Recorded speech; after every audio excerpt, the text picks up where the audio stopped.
축복을 선하겠습니다. 평안하십시오. 당신은 세계 살릴 선교사입니다. 선포하십시다. 나중 영광이 크리라.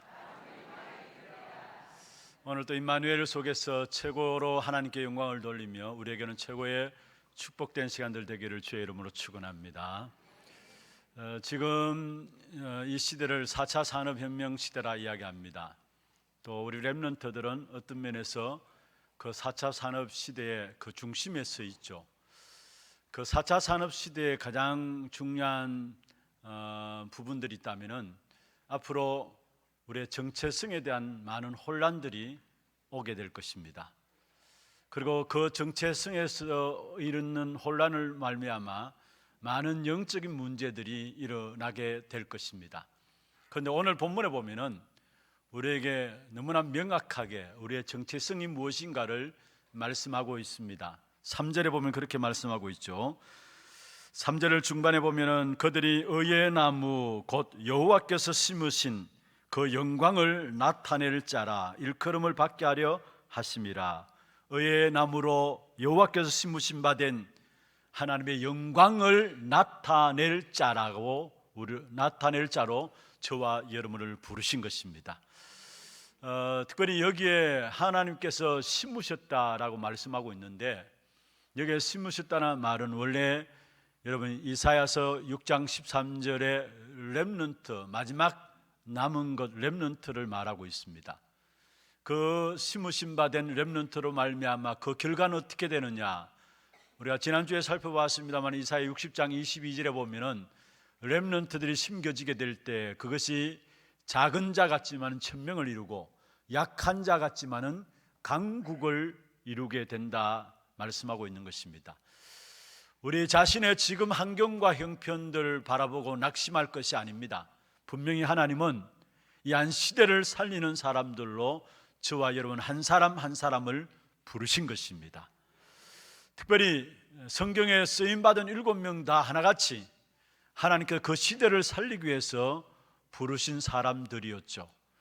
그런 것처럼 저와 여러분 또 하나님께 이 한 시대를 살리는 사람을 부르셨는데 한 사람만 있어도 됩니다. 많은 사람이 있으면 좋겠습니다만은 한 사람만 있어도 되는 것입니다. 특별히 요셉을 보십시오. 가정의 불화로 다 가정이 무너질 수밖에 없는 그런 환경들 아닙니까? 그런데 요셉으로 말미암아 그 가정이 살게 되고요, 또 실제로 기근으로 굶어 죽게 되었는 그 상황 속에서도 요셉으로 말미암아 그 형제들이 살아날 뿐만 아니라 오히려 12지파를 이루는 12지파를 만드는 일에 요셉이 공헌하게 되어지고요, 그리고 그 당시에 최고의 강대국인 이집트 제국, 그 왕과 모든 백성들이 요셉으로 말미암아 살게 되어지는 축복을 누리게 되는 것을 보게 됩니다. 여러분, 말이 이집트 제국의 왕이죠. 사실은 성경에 보면은 그 당시에 바로 왕이 고백했던 것처럼 나는 높은 것 자리뿐이다, 모든 것 네한테 다 맡긴다, 그게 요셉에게 왕이 보고 맡긴 것 아닙니까? 그래서 요셉에게 인장 반지를 주고 또 왕이 타는 수레를 내어주고 또 세마포와 금사슬을 입혀주고 모든 애굽의 사람들 요셉의 허락 없이는 움직이지 못하도록 그렇게 왕이 아예 자리만 왕이지 실제적인 왕은 누구였느냐? 요셉인 사실을 보게 돼요. 그리고 창세기 47장에 보면은 애굽의 사람들이 요셉을 바라보면서 뭐라 했는 줄 아십니까? 주여 했습니다. 여러분, 세계 최대 그 당시에 강대국인 애굽의 사람들이, 이집트 제국의 사람들이 물 건너온 자, 그게 히브리 사람들이거든요. 한마디로 물 건너온 사람들 하면은 업심여기는 말입니다. 그런데 그런 히브리 사람 중에 한 사람인 요셉이 애굽 사람들로 말미암아 주여라고 이야기 들었다는 것은 모든 현장들을 다 설계되었다는 사실을 말씀하고 있는 것입니다. 여러분, 그 축복 가운데 하나님이 저와 여러분을 부르신 줄로 믿습니다. 요셉에만 주어진 축복이 아니라 오늘 우리를 왜 부르셨느냐? 여러분 한 사람 때문에 이 지역과 민족 세계가 살아나고 전 237개 나라가 돌아오는 그 축복된 영광을 위해서 저와 여러분을 부르신 것입니다. 그래서 오늘 본문의 3절에 보면 그의 영광을 나타낼 자다 말씀했습니다. 모든 세상 열방 앞에 하나님의 영광을 나타낼 자들로 하나님은 우리를 축복하시는 것입니다. 그러면 이 축복을 누리기 위해서는 우리가 먼저 여러분 그리스도의 기쁜 소식을 실현시키는 우리 자신이 되어야 되고 교회가 되어야 합니다. 그리스도의 기쁜 소식을 이 땅에 실현시키는 우리 자신과 함께 또 교회가 되어져야 합니다. 오늘 1절에 2절에 보면은 예수님이 하실 일을 미리 예언하신 것이죠. 한번 보겠습니다. 여호와의 영이 내게 내리셨으니 이는 여호와께서 내게 기름을 부으사 가난한 자에게 아름다운 소식을 전하게 하려 하심이라. 나를 보내사 마음이 상한 자를 고치며 포로된 자에게 자유를, 갇힌 자에게 노임을 선포하며 여호와의 은혜해와 우리 하나님의 보복의 날을 선포하여 모든 슬픈 자를 위로하되. 예수님께서 이 땅에 오셔서 하실 일을 미리 이사야 선지자에게 알려주시고 그것을 예언한 부분들이 1절, 2절에 나와 있는 것입니다. 그런데 예수님께서 친히 오셔서 안식일에 자기가 태어난 나사렛 해당에 들어가셔서 제자들에게 내가 앞으로 어떤 일을 할 것이다 라는 부분들을 말씀으로 이야기한 것이 아니라 이 이사야 성경을 펴가지고 읽어서 내가 할 일과 소명들을 이야기한 사실을 보게 돼요. 그게 어디에 나오느냐? 누가복음 4장 6절부터 나옵니다. 누가복음 4장 한번 찾아보십시다. 누가복음 4장 16절부터 내가 누구인지를 따로 말씀하지 아니하시고, 우리는 대부분 그냥 내가 누구이다 따로 말씀하시잖아요. 그런데 예수님께서는 나사렛 해당에 들어가서 제자들을 모아놓고 이 이사야 61장 1절에서 2절 3절에 나오는 이 말씀을 펴서 읽어가면서 나는 이러한 사명과 이런 소명을 위해서 왔다라고 이야기한 사실을 보게 됩니다. 이사야 누가복음 4장 16절에서 21절 한번 읽어보십시다. 예수께서 그 자라나신 곳 나사렛에 이르사 안식일에 늘 하시던 대로 회당에 들어가사 성경을 읽으려고 서심에 선지자 이사야의 글을 드리거늘 책을 펴서 이렇게 기록된 데를 찾으시니 곧 성령이 내게 임하셨으니 이는 가난한 자에게 복음을 전하게 하시려고 내게 기름을 부으시고 나를 보내사 포로된 자에게 자유를, 눈먼 자에게 다시 보게 함을 전파하여 눌린 자를 자유케 하고 주의 은혜의 해를 전파하게 하려 하심이라 하였더라. 아멘. 내가 이런 일을 한다라고 이야기한 말씀으로 한 것이 아니라 이사야 성경을 펴가지고 그것을 읽어가지고 전해주면서 나는 이런 사명과 이런 소명을 위해서 왔다라고 이야기한 사실을 보게 됩니다. 그런데 여기에서 중요한 부분들이 있습니다. 성령의 기름 부음을 받았다라고 나와요. 성령의 기름 부음을 받았다. 1절에 주의 여호와의 영이 내게 임했고 내게 기름을 부으사 말씀했죠. 성령으로 기름 부음을 받은 분이 오신다라는데 그분이 누구시냐? 바로 그리스도입니다. 성령의 도우심을 받으라고 왕, 제사장, 선지자에게 기름을 부은 것이죠.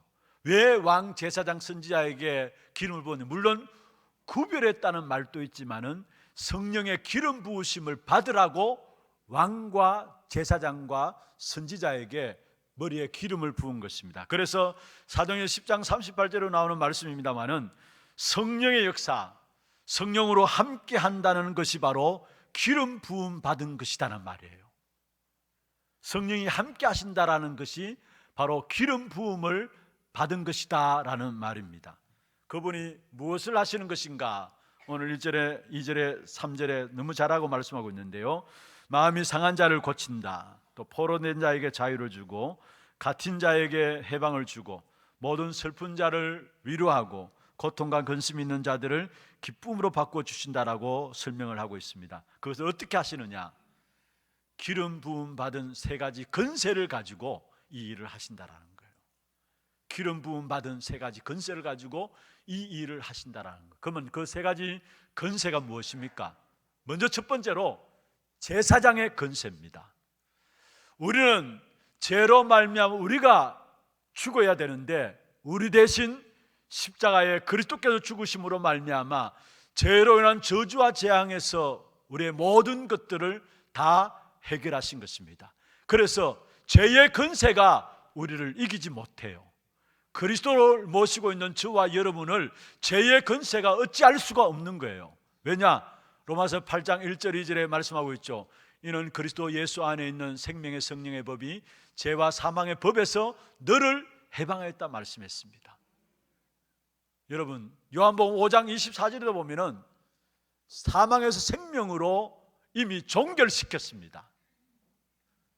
우리의 모든 죄로 인한 저주와 재앙의 문제를 그리스도께서 제사장의 건세를 가지고 오셔서 모든 것 다 끝내신 것입니다.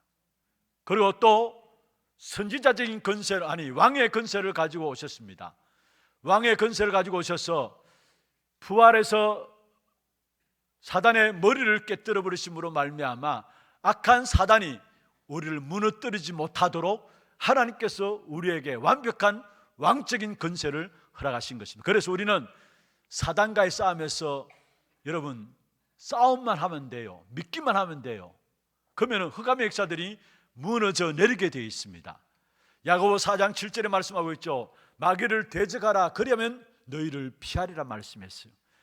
그리스도께서 왕권을 가지고서 사단의 머리를 깨뜨린 사실들을 믿기만 하면은 여러분 걸음걸음 속에 흑암의 역사들이 무너지게 되어 있다는 사실이에요. 마태복음 16장 16절에 주는 그리스도시요 살아계신 하나님의 아들이십니다 고백했을 때에 거기에 베드로에게 주신 축복 중에 하나가 뭡니까? 음부의 건세가 이기지 못하리라 말씀했습니다. 그리스도 고백한 자에게 악한 사단의 역사들이 공격하지 못한다라는 사실을 말씀하고 있는 것입니다. 정말로 우리가 그리스도 충만하면은 사단의 역사들이 꺾여지게 돼 있어요. 그리고 우리에게 선지자적인 건세를 가지고 오셔서 하나님을 떠난 우리 인생을 하나님 만나게 하셨고 아예 우리 속에 들어오셔서 우리와 함께 하시는 것입니다. 그래서 우리는 하나님의 자녀가 된 거예요. 요한복음 1장 12절에 영접하는 자 곧 그 이름을 믿는 자들에게 하나님의 자녀되는 건세를 주었다 말씀하셨죠. 고린도전서 3장 16절에 보면은 바로 너희 안에 성령이 거하시는 것을 알지 못하느냐 말씀하고 있습니다. 그렇습니다. 우리가 그리스도 참 선지자로서인 그리스도를 영접하는 순간에 하나님 만나는 길이 열려질 뿐만 아니라 아예 내 속에 들어오셔서 나와 함께 하시는 것입니다. 그래서 우리에게서는 우리와 함께 하시는 주님이 계시기 때문에 아무도 우리를 그 손에서 빼앗을 자가 없다라고 말씀하고 있는 것입니다. 요한복음 10장 29절에 말씀하고 있죠. 그들을 주신 내 아버지는 만물보다 크심에 아무도 아버지의 손에서 빼앗을 자가 없음이니라 말씀하고 있습니다. 여러분, 이 세 가지 건세, 제사장의 건세, 선지자의 건세, 왕의 건세를 가지고 우리의 모든 저주와 사단과 모든 건세와 운명을 끝낸 것입니다. 그래서 요한복음 19장 30절에 바로 다 이루었다 선언하신 말씀이 그 말이에요. 그런데 이것을 누구를 통해서 누리게 하시느냐? 바로 오늘 3절에 보면 그렇게 말씀하고 있습니다. 무릇 시온에서 슬퍼하는 자와, 여기 시온이란 말은 하나님의 백성들을 말하고 하나님의 교회를 말하는 것입니다. 하나님의 백성들, 하나님의 교회를 통해서 이 어마어마한 축복을 누리게 되는데 어떤 축복이냐? 한마디로 말하면은 이스라엘 백성들이 여러분 죄를 회개할 때에 죄를 덮었었어요. 여러분 죄가 뭡니까? 다 타다 남은 거 아닙니까? 먼지 다 타다 남은 거. 죄를 회개하는 그 의미에서 죄를 덮었었는데 이제는 그것을 덮었을 필요가 없다라고 말했어요. 3절에 보면은 죄 대신 화관을 준다는 말씀했어요. 화관은 무슨 말입니까? 꽃으로 만든 멸류관을 준다는 말이에요. 무슨 말입니까? 승리의 간을 우리에게 허락하신다는 말이에요. 누구로 말미암아? 그리스도로 말미암아. 또 그리스도를 고백한 교회로 말미암아 승리의 멸류관을 얻게 하신다라는 사실을 말씀하고 있는 것입니다. 날마다 그리스도 누리는 저와 여러분 되기를 바랍니다. 어떤 문제와 환경 속에서도 그리스도 누리면 됩니다. 그는 반드시 거기에는 승리의 역사들이 나타나게 되어 있는 것입니다. 두 번째입니다. 완전한 희년의 축복을 누리게 하는 교회입니다. 완전한 희년의 축복을 누리는 자가 되어야 되고 완전한 희년의 축복을 누리게 하는 교회가 되어야 합니다. 여러분, 이스라엘 백성들에게 있어서 구약의 이스라엘 백성들에게 있어서 에덴 동산 외에 가장 아름답고 행복한 시간이 언제냐? 그게 바로 희년입니다. 오늘 본문에는 2절에 보면은 여호와의 은혜의 해라고 나와죠. 은혜의 해, 이걸 희년을 말합니다. 이스라엘 백성들은 대제사장이 대속죄일에 1년에 한 번씩 하나님의 성소에 들어가서 이스라엘 백성들의 모든 죄를 대속하기 위한 제사를 지내면서 죄 용서함을 받게 됩니다. 그런데 그렇게 6년을 지나고 나면은 마지막 7년은 안식년입니다. 그래서 6년 지나고 7년째는 안식년입니다. 그런데 그게 7번 지나면은 그러면은 몇 년입니까? 49년이죠. 77이 49. 그러면 그 다음 해를 가지고 희년이라 이야기합니다. 50년째 되는 해를 희년이라 이야기합니다. 우리 교회가 원래 몇 년째라고요? 예, 50년째입니다. 바로 구약에 의하면은 희년을 맞이한 겁니다. 그런데 그 희년이 어떻게 은혜의 해인가? 희년이 되면은 일단은 먼저는 이스라엘 백성들이 지은 모든 죄를 다 탕감해 줍니다. 어떤 죄를 지었든지 간에 지은 모든 죄를 그냥 다 탕감해 줘요. 그리고 또 저당 잡힌 땅 이런 것들 있잖아요. 돈 받기 위해서 돈을 일단 급하니까 땅을 저당 잡히고 이렇게 하잖아요. 그 모든 땅들도 다 원위치 돼요. 그냥 값없이 원위치 되어져요. 그리고 또 값으로 종살이 하잖아요. 내가 돈을 뭔가 이렇게 돈을 갚아야 되는데 그 갚을 돈이 없으면은 종살이 하거든요. 그러면은 희년 때는 값으로 종살이 하는 그 종들도 다 자유함을 얻었어요. 한마디로 모든 빚이 다 탕감되어지고 모든 것에 자유함을 얻게 되는 것이 바로 희년입니다. 그래서 구약의 이스라엘 백성들에 있어서 에덴 동산의 가장 아름다운 행복한 시간이 언제냐? 희년이었어요. 그런데 이 희년이 그리스도로 말미암아 우리에게는 모든 날이 희년이 된 것입니다. 50년이 희년이 아니라 그리스도를 모시고 살아가는 우리 하루하루 모든 날들이 그리스도가 주인된 모든 날들이 희년인 것입니다. 왜냐? 그리스도께서 구약의 모든 것들을 절기나 모든 것들을 완성하셨거든요. 폐한 것이 아니에요. 구약의 모든 것들을 그리스도께서 오셔서 완성하신 거예요. 그래서 그리스도를 모신 우리에게는 한 날 한 날이 희년인 것입니다. 여러분, 속죄함을 얻고 모든 것에서 자유함을 얻게 되고요, 죄에서 눌렸던 자들이, 사단에 묶여있는 자들이 해방받게 되고요, 세상에서 눌려있는 자들이 세상에서 해방되어지는 모든 은혜, 모든 상황 속에서 하나님의 은혜를 체험할 수 있는 그 희년이 누구로 말미암아? 그리스도로 말미암아 우리에게 이루어진 것입니다. 그래서 모든 것이 하나님의 은혜로 우리에게 제공되어지는 것입니다. 그게 그리스도 이름 안에 있는 어마어마한 축복이에요. 그래서 이 희년을 여러분 영원히 누릴 수 있기를 바랍니다. 모든 상황 속에서 영원히 이 그리스도로 말미암아 참된 희년의 축복을 누리게 되기를 바랍니다. 이 축복을 주시기 위해서 로마서 4장 25절에 보면 이렇게 말씀하고 있습니다. 예수는 우리의 범죄함 때문에 내어줌이 되고 또한 우리를 의롭다 하시기 위하여 살아나셨느니라. 마태복음 16장 16절에 주는 그리스도시요 살아계신 하나님의 아들이십니다. 살아계신 하나님의 아들이십니다. 무슨 말입니까? 우리에게 영원한 희년을 주시기 위해서 지금 또 살아서 우리에게 역사하고 계시다, 그 말씀입니다. 진짜 중요한 축복인 어떤 조건과 어떤 상황 속에서도 상관없는 영원한 희년의 축복이 그리스도로 말미암아 우리에게 주어져 있는 것입니다. 이걸 누리면 되는 겁니다. 많은 사람들이 신앙생활하면서도 이 사실을 알지 못하고 이 사실을 누리지 못해요. 그러니까 뭔가 세상에 눌려 있고요, 악한 사단에 완전히 장악되고 제 속에서, 제 책감 속에서 못 빠져나와요. 이미 그리스도로 말미암아 완전히 모든 것에서 자유함을 주신 것입니다. 진리를 알지니 진리가 너희를 뭐요? 자유케 하리라.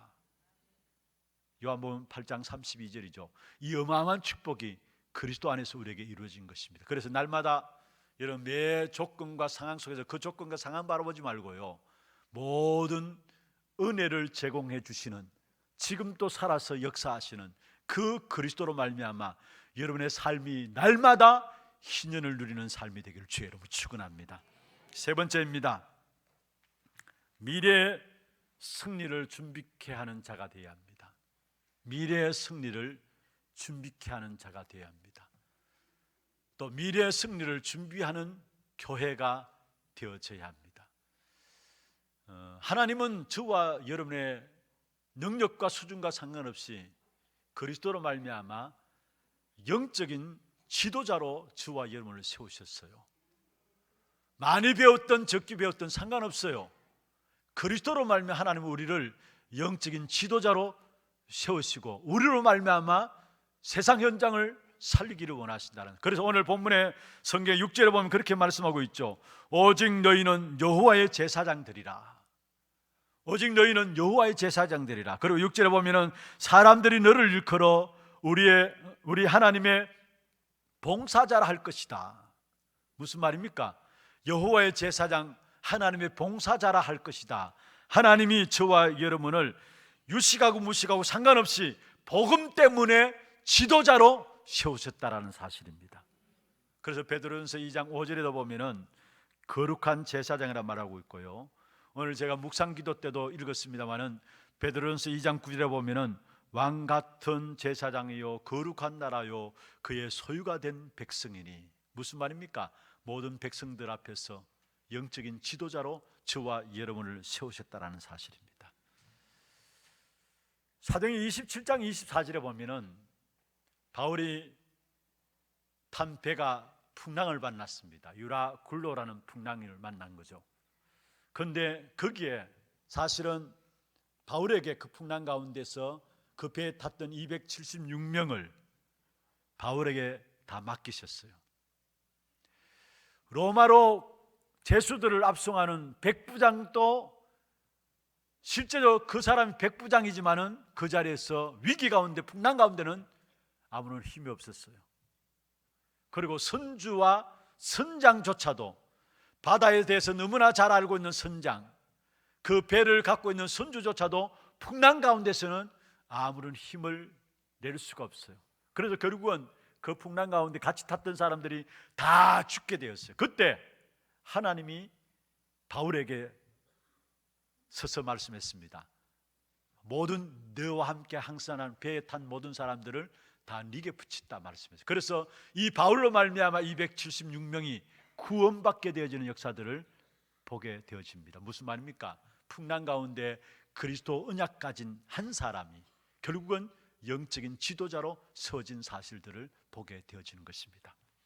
여러분, 우리는 한 가지만 잘하면 됩니다. 다른 거 많이 알 필요도 없고요, 잘할 필요 없어요. 오직 복음만 가지고 누리고 복음만 가지고 있으면 하나님이 저와 여러분을 있는 현장에서 영적인 지도자로 세워나갈 것입니다.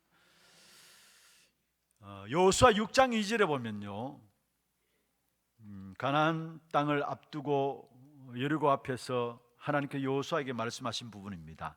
여호와께서 여호수아에게 이르시되 보라, 내가 여리고와 그 왕과 용사들을 내 손에 넘겨주었으니.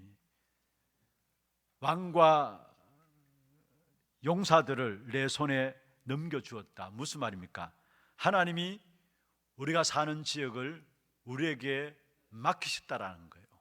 왜냐? 우리가 영적인 지도자로서 세상을 살려야 할 사람들이기 때문에 하나님이 우리에게 모든 우리 지역을 맡기신다는 사실을 말씀하고 있는 것입니다. 그뿐만 아닙니다.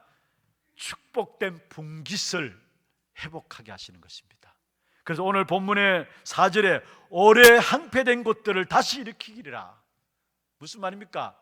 네게 축복된 분깃을 다시 회복하게 하겠다는 말씀을 하고 있는 것입니다. 오래 항폐되었던 것, 지난날 항폐되었던 시간들이 너무 오래되었는데 그것들을 영적인 축복된 지도자인 저와 여러분을 통해서 회복시킬 것을 말씀하고 있는 것입니다. 이 시대와 이 땅의 미래들을 하나님이 저와 여러분을 통해서 살리시겠다라는 사실, 이 일을 위해서 과거에 어려움 당했다면 거기에 대해서 갑절이나 축복하시면서 또 우리가 모르고 당한 것들도 많이 있잖아요. 그러나 그런 가운데서 하나님은 그것이 오히려 더 큰 축복으로 우리에게 모든 것도 축복으로 바꾸어서 오래 항폐된 것들을 우리로 말미암아 다시 회복해 하시리라 말씀하고 있는 것입니다. 여러분, 욥기 42장에 보면은 욥이 마지막에 받은 복이 뭡니까?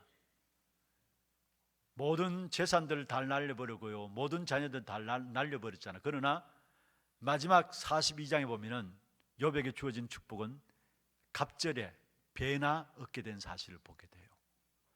우리가 복음 가지고 모르고 당하는 어려움들도 있습니다. 그렇잖아요. 복음 다 가지고 있는데 이상하게 뭔가 모르게 설명될 수 없는 어려움들도 있습니다. 괜찮아요. 그 어려움 당한 횟수대로 하나님께서 우리에게 축복하시는데 시편 90편 15절에 이렇게 말씀하고 있습니다. 우리를 괴롭게 하신 날수대로와 우리가 하를 당한 연수대로 우리를 기쁘게 하소서. 우리가 몰라서 당한 고생한 것도 하나님은 보상하신다는 사실을 말씀하고 있습니다. 복음 안에 있을 때에, 복음 안에 있을 때에 오래 항폐된 것들을, 우리의 모든 분깃들을 다 회복시킬 것을 말씀하고 있는 것입니다. 그리고 또 중요한 말씀이 오늘 있죠. 이방인들이 돌아오는 축복을 우리에게 주시겠다라는 거. 이방인들이 돌아오는 축복들. 5절에도 보면 그렇게 말씀하고 있어요. 외인은 서서 너희 양떼를 칠 것이요 이방 사람은 너희의 농부와 포도원 지기가 될 것이다. 6절에도 보면 마지막 부분에 보면은 이방 나라들의 재물을 먹는다. 무슨 말입니까? 이방인들이 돌아온다는 사실이에요. 여러분, 우리나라에 지금 이방인들, 그러니까 외국인들이 얼마나 된 줄 아십니까? 제가 이것을 위해서 어제 우리 다민족 담당하는 박래희 목사님한테 우리나라 지금 들어와 있는 외국인들이 얼마나 되냐, 대국에 얼마나 되냐 물어봤습니다. 지금 우리나라에 들어온 외국인들이 얼마입니까? 보니까 거의 205만 정도 돼요. 205만. 그게 2019년의 통계 205만 정도 돼요. 그리고 대구에 와 있는 지금 외국인들, 다민족들 4,700명 정도 돼요. 여러분, 왜 하나님께서 이런 이방인들 우리에게 붙여주셨습니까? 사실은 우리가 예전에 국민소득 100불도 안 되던 그런 나라 아니었습니까? 그런데 하나님께서 우리나라를 축복하셔서 이제 전 세계에서 우리나라로 다 들어와요. 왜 하나님께서 이 많은 전 세계 사람들 우리에게 붙여주십니까? 다른 게 아니잖아요. 복음 때문에. 복음 때문에, 교회들 때문에 하나님께서 우리나라를 축복하셨고 복음 전하라고 우리에게 보내주시는데, 지금 문제는 교회가 복음이 희미해지고 교회가 복음을 놓치고 있다는 거. 복음 외에 다른 것 많이 하고 있어요. 사실은 여러분, 정말로 우리에게 가까이 와 있는 이방인들에게 그들 한 사람을 찾아서 복음으로 답을 주고 그들을 훈련시켜서 보내게 되면은 선교사 10명, 100명 하는 몫을 할 수 있어요. 그들은 언어도 되죠. 문화도 다시 배울 필요도 없죠. 그러니까 선교사가 하는 일들보다 더 큰 일들도 그들을 훈련시켜서 각 나라로 파송한다면은 더 큰 응답의 문들이 열려질 수 있어요. 그래서 우리에게 와 있는 이방인들 복음의 눈으로 봐야 합니다. 그렇지 않으니까 결국 보면은 와 있는 이방인들 거의 3D 직종에 근무하죠. 그래서 우리나라 사람들 함부로 이 사람들을 대하니까요, 오히려 원수 관계가 되어 있는 것을 봐요. 인도네시아나 특별히 베트남 있는 사람들은 원수 관계로 돌아가는 것을 봐요. 그게 복음 때문에 우리에게 붙여주신 사람들인데 너무나 어렵게 만들고 힘들게 만드니까 이들이 떠날 때는 원수. 그래서 인도네시아 그 왕입니까 와가지고 이야기했잖아요. 좀 잘 봐달라고. 한번 얼마 전에 이야기했잖아요. 좀 잘 봐달라고. 여러분, 우리에게 주어진 외국인들, 이방인들 전부 다 우리가 복음 때문에 하나님께서 우리에게 붙여진 사람들이에요. 그렇다면 그 한 사람 한 사람을 찾아가지고 복음으로 확립시켜서 제자를 세워가지고 파송하는 일, 이게 너무 중요한 일들입니다. 그래서 지금 우리가 함께 인도받는 부분들이 차세대, 우리 안에서 차세대 우리 선교사들도 일어나야 되고요, 현지에 정말 똑똑한 사람들이 있으면 불러들여서 정말 훈련시켜서 복음을 완전히 답을 내게 해가지고 파송해야 합니다. 그렇게 될 때에 선교사 10명, 100명 하는 일들보다 더 큰 몫을 감당할 수 있는 자들이 바로 그러한 자들이에요. 그런데 하나님께서 축복하셔서 우리가 이 일을 감당하게 하셨습니다. 또 계속해서 이 부분을 놓고 우리가 기도해야 될 부분들이고, 여러분 다민족 부를 놓고 특별히 기도하시길 바랍니다. 우리 교회 안에 이제 다민족 부가 어느 정도 이렇게 정착이 되어지고, 또 예배 때도 보면 여러분 다민족 부 예배 한번 들어가 보십시오. 뭔가 모르게 그들 나름대로의 어떤 문화 속에서 달라요. 중화권 예배가 있고 차세대 우리 예배들이 있고 이렇게 되어지는데, 여러분 예배 참여하면서 함께 기도해 주시고 인도받아 주시면 되겠습니다. 그리고 또 지금 원래 우리가 지금 훈련 중에 있는 중남미 40개 나라 제자들이 나와 있어요. 중남미 8개 나라의 제자들이 나와 있어요. 지금 60명 들어와 있고요, 내일 모레 화요일 날 25명이 선교 대회를 마쳐서 들어옵니다. 그래서 총 85명이 되는데요, 여러분 이 사람들은 자기 자비랑으로 해서 훈련받기 위해서 1년을 정해놓고 준비해가지고 들어와요. 휴가도 딱 1년을 준비해놓고 휴가를 안 쓰고 이 기간에 휴가를 내가지고 40일 훈련 받으려고 들어와요. 한 사람 한 사람 얼마나 귀합니까? 어떤 한 목사님은요, 아예 아들 며느리 다 데리고 들어와요. 목사님 내뿐만 아니라 아들 며느리 손자까지도 다 데리고 들어와요. 자기 돈으로 다 내가지고. 그래서 훈련받고 돌아가는데, 이분들이 이곳에 와서 훈련받고 돌아가면 어떻게 됩니까? 한 사람 한 사람 제자로 세워져서 이 사람들 통해서 중남미 47개 나라가 살아날 것입니다.